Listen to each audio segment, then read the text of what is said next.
నా జీవితంలో నాకు కూడా 2 దఫాలు స్పష్టంగా తారసపడ్డారు. 2 మార్లు. ఒకసారి జరిగింది చెప్పాను నేను. ఒకసారి ఆర్టీసీ బస్సులో వెళ్తున్నాను నేను. అంటే కొంతమంది నమ్మరు, ఏడిశారు. నాకు అనవసరం. లేఖనం అబద్ధం కాదు కదా. మాంత్రిక విద్యలు ఉన్నాయని లేఖనం చెప్పింది, దయ్యాలు ఉన్నాయని లేఖనం చెప్పింది, దురాత్మలు ఉన్నాయని లేఖనం చెప్పింది, వాటికి సంబంధించిన విద్యలు ఉన్నాయని లేఖనం చెప్పింది. అయితే అబద్ధం కాదు కదా. ఒకడు నమ్మిననేమి నమ్మకపోయిననేమి, లేఖనాన్ని నేను నమ్ముతా. Okay, right. ఒక కొత్త ప్రదేశంలో పరిచర్య ప్రారంభించి అక్కడ ఆ రోజు ఆత్మల్ని రక్షణ బాప్తిస్మానికి సిద్ధపరచడానికి వెళ్తున్నా. ఎప్పుడు ఒంటరిగా వెళ్ళేవాడిని. ఆ రోజు నాతో పాటు 2 తల్లుల్ని వెంట పెట్టుకుని వెళ్ళా. ఒక తల్లి ఇక్కడే ఉంది, ఇంకొక తల్లిని కూడా తీసుకున్నాను. 2 తీసుకొని బస్సులో వెళ్తున్నా. బస్సులో ఎక్కి కూర్చున్నాను.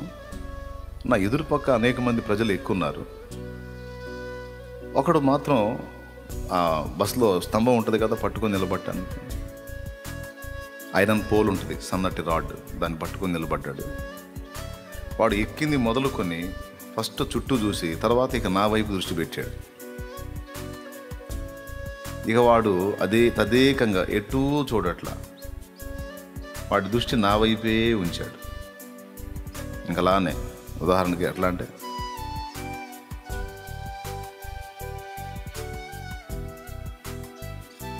ఎటు చూడట్లా, ఏమీ పట్టించుకోవట్లా, నా వైపే. రెప్పగొట్టి కొట్టట్లా, కంటి రెప్ప ఆర్పట్లా, అలానే చూస్తానే ఉన్నాడు. స్టార్టింగ్ నాకేం అనుమానం రాలా. మామూలుగానే ఏదోలే ఒకడు ఒక్కొక్క ముఖం ప్రత్యేకంగా కనపడితే చూస్తుంటారు కదా, వీడికి నా ముఖం ఏదన్నా డిఫరెంట్గా కనపడిందేమో, అదేకంగా చూస్తున్నాడు అనుకున్నాను నేను. కొంచెంసేపటికి నా కాళ్ళు చేతులు, నా బాడీ తేలిపోతుంది. అసలు నాకు స్పృహలో కూడా లేదు.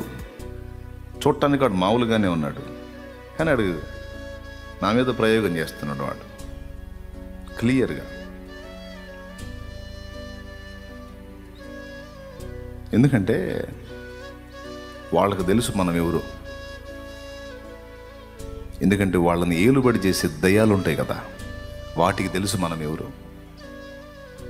అందుకని ఈ డైరెక్ట్గా వాడు ఎక్కి నిలబడి 1-2 నిమిషాల్లోనే ఇక వాడి పని మొదలుపెట్టాడు. ఇక నాకు అర్థమైపోయింది. కాళ్ళు చేతులు బాడీ మొత్తం కూడా, నేను సీట్ మీద కూర్చున్నాను కానీ కూర్చున్నట్టు నాకు లేదు, గాల్లో తేలుతున్నట్టుంది. క్లియర్గా బాడీ తేలిపోతున్నట్టు ఈజీగా అర్థమైపోయింది నాకు. ఏంటి ఇట్లా, ఇప్పుడు దాకా బాగానే ఉన్నా కదా, ఏంటి సడన్గా ఎట్లా అవుతుంది ఏంటి అని మళ్ళీ తమాయించుకొని కూర్చుంటున్నాను. మళ్ళీ అదే టైప్ వస్తుంది. నేను వాడిని అబ్జర్వ్ చేసే, వాడు అదే తదేకంగా చూస్తూనే ఉన్నాడు. వాడు దృష్టి ఇటు పక్కకి పెట్టట్లా, అట్లానే చూస్తూనే ఉన్నాడు. అప్పుడు నాకు డౌట్ వచ్చింది. అప్పుడు నేను ఇక వాడికి వెళ్ళి చూడటం మొదలుపెట్టా, వాడు నాకు వెళ్ళి చూడటం మొదలుపెట్టా. ఇక నాకున్న ఆయుధం నాకుందిగా, వాడి ప్రయోగాలు వాడుకుంటే నాకు వాడు అట్లాంటి 100 తీసుకొచ్చి పెట్టినా కూడా ఏమీ కదిలించలేని బలమైన ఆయుధం నాకోటి ఉందిగా. యేసునామం, యేసు రక్తం.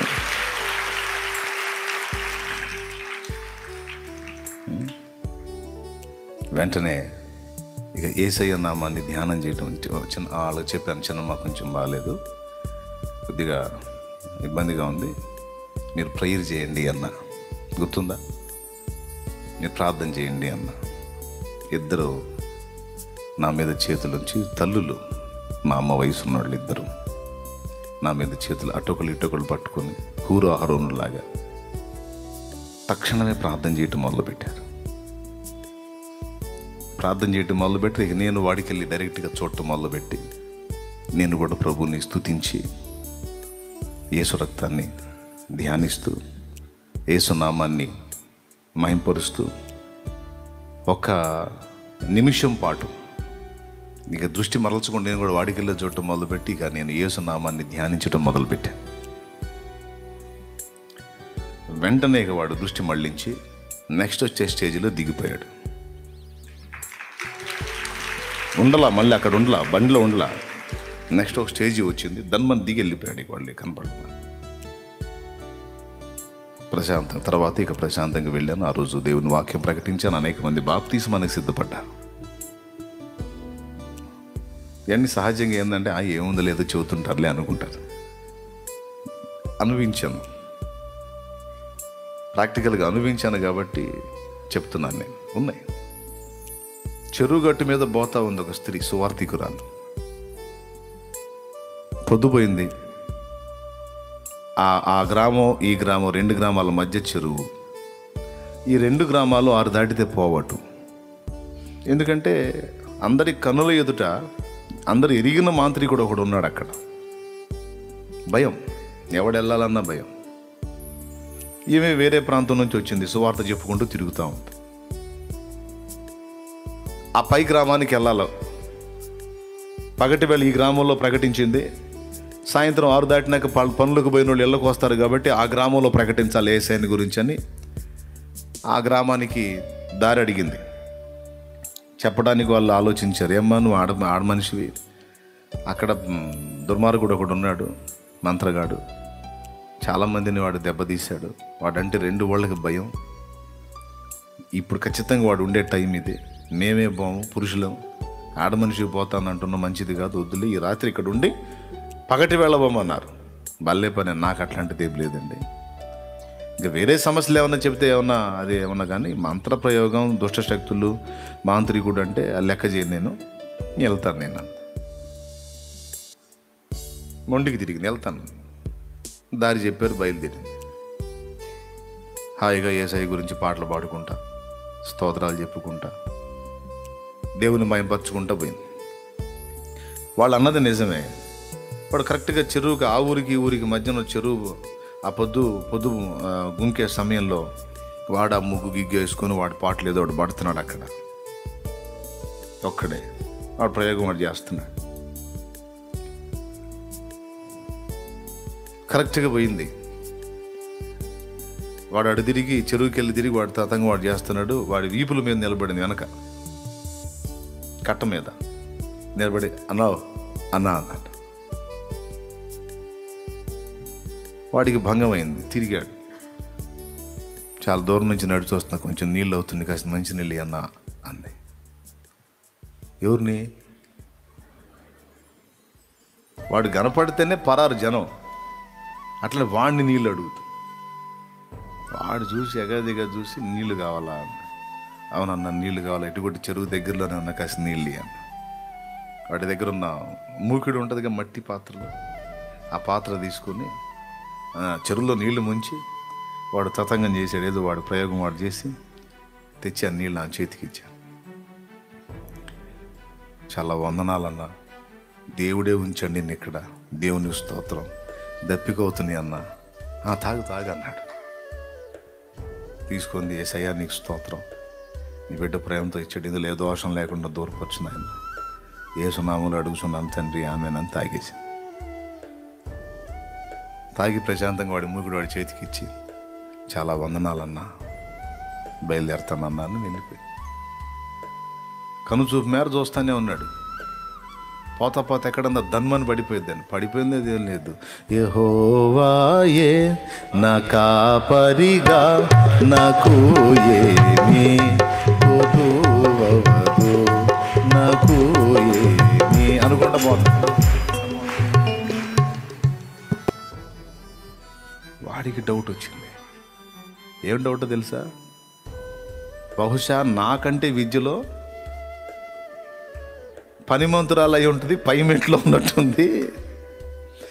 నేను చేసిన ప్రయోగం ఆ మనిషి మీద పారలేదంటే నాకంటే ఎక్కువ శక్తివంతమైన మాంత్రికురాలు అయి ఉంటుంది అనుకున్నాడు వాడు. ఆ మనిషి పోయి మళ్ళీ వచ్చిందాక ఆడే కూర్చున్నాడు వాడు. మళ్ళీ వచ్చేటప్పుడు అన్న వందనాలన్నారు. అమ్మ ఒక్క మాట, మొత్తానికి గొప్పదానివి, ఇంతకు నువ్వు ఏ శక్తులను ఆవాహనం చేస్తున్నావు అన్నాడు.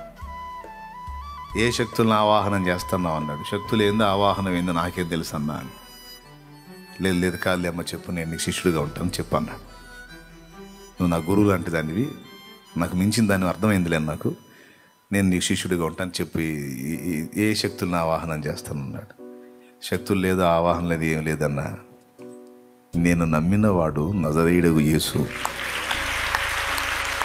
ఆయన నామమందలి విశ్వాసం ఉంచినచో ఇక ఏ శక్తి నిలువజాలదు. అది అన్ని శక్తులకు అతీతమైన వాడు, శక్తులన్నిటి మీద అధికారం పొందినవాడు నజరేయుడగు యేసు. ఆ నామమే, ఆయన యందలి విశ్వాసమే నేను కలిగి ఉంది. నాకు తెలుసన్నా నువ్వు దానికి ఏదో చేస్తున్నావు అని తెలుసు నాకు, కానీ నీ నోట మంత్రం ఉంటే నా గుండెలో నా దేవుని పట్ల, ఆయన బలం పట్ల విశ్వాసం ఉంది.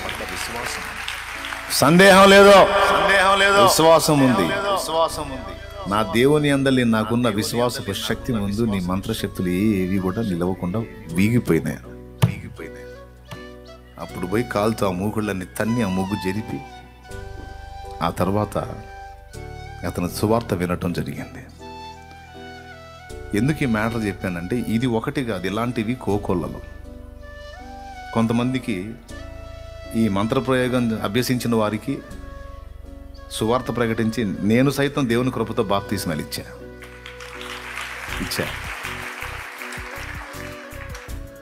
వాస్తవంగా వాళ్ళ సాధన, వాళ్ళ కృషి, వాళ్ళ పట్టుదల, వాళ్ళ దీక్ష ముందు అసలు మనం ఎందుకు పనికిరాం. వాళ్ళ పోరాటంతో పోల్చుకుంటే, వాళ్ళ అధ్యయనం అభ్యాసంతో పోల్చుకుంటే మనం వాళ్ళు ఎక్కడో ఇక్కడ ఉంటే మనం ఎక్కడ ఉంటాం. కానీ మనం ధరించుకున్నాం చూడు, మనం ఎవని యందు విశ్వాసం ఉంచాం అతడు ఆకాశ మహాకాశాలు పట్టజాలని దేవుడు. చేతబడి, చిల్లంగి, బాణామతి, చాటన, ఉచ్చాటన, వశీకరణ, ఏ విధమైన మంత్ర ప్రయోగాలైనా యేసు నామమునందు విశ్వాసం ఉంచిన వారిని ఏమీ చేయలేవు.